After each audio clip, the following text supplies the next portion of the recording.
Good morning. It is February 22nd, pretty early in the morning, and I'm making this video because we just had a 7.5, more or less, depends on who you listen to, anywhere from 7.5 to a 7.7 earthquake here in Ecuador about an hour and a half ago.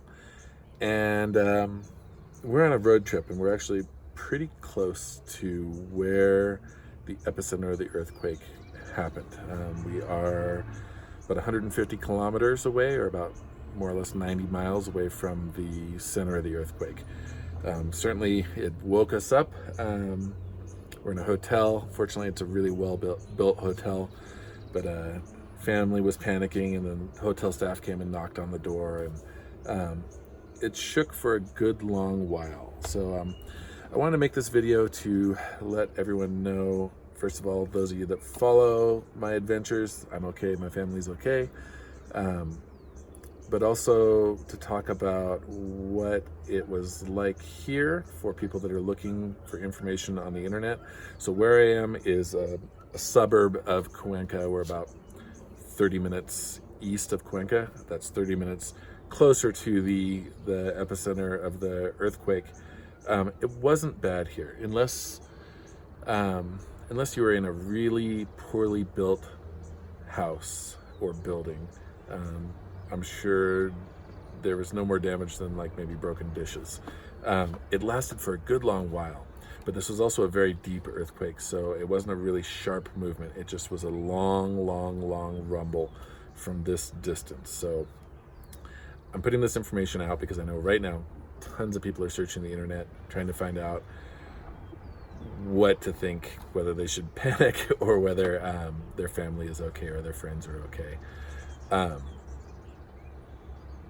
But for the people that are close to the epicenter of this earthquake, and I want to say the name of the place is Palora, more or less it's way over in the east of Ecuador, really out in the what's called the Oriente, or the Amazon side of Ecuador, pretty far out in the jungle in a not very populated area.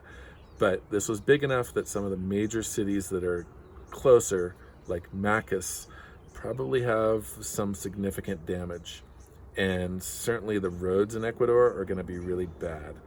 Now, I remember the last big earthquake in Ecuador, and it was in a town that I had been living in and had literally just moved away a few days before. We went back to deliver aid, and I'm bringing this up because people need to know what kind of aid to give and need to know what to expect. So in the very first day, the people in that area whose houses are damaged or destroyed, the first thing they're going to need is bottled water. This is the first day.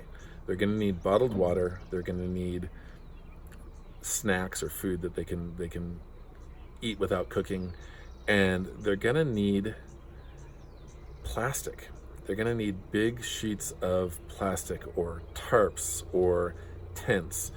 Tarps and plastic are great because not only can they make a temporary shelter for tonight or tomorrow or this week, but that area rains a lot. And when you've got like a plastic tarp, you can collect water. You can collect rainwater.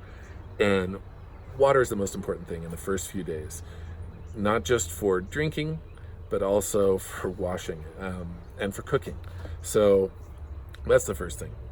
But in the next few days, the next most important thing is a way to cook. People are gonna need like the little portable gas stoves that everyone uses here and gas canisters. And the reason they're gonna need that is if their house is collapsed, they can't get in there and get their stuff out. They can't get their own cooking supplies. People need a way to cook because then they can boil water and they can cook food. You know, it's that you give a man a fish, he eats for a day. You teach a man to fish, he eats for a lifetime. People need a way to take care of themselves rather than aid that is only for that day. So if you are thinking about right now what to donate,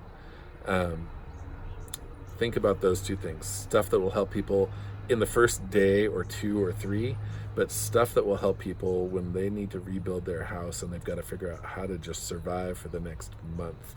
So bottled water, tarps, plastic to get themselves out of the rain for tonight, tomorrow.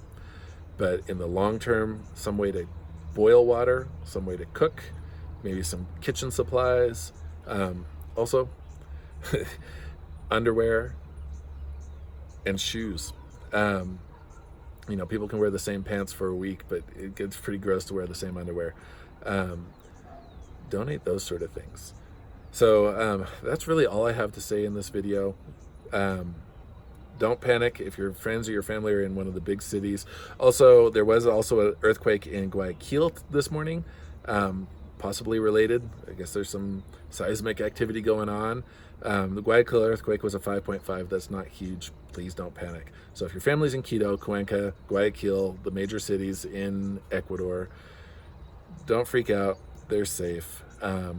This happened in a area that's at some distance from there. We certainly all felt it, but it wasn't the end of the world. So that's all I had to say in this video. For those of you that are Spanish speakers that are looking for information, sorry, I'm not going to try to do all this in Spanish because my Spanish isn't good enough, and there's other people that are going to put that information out. Anyway, peace, be safe.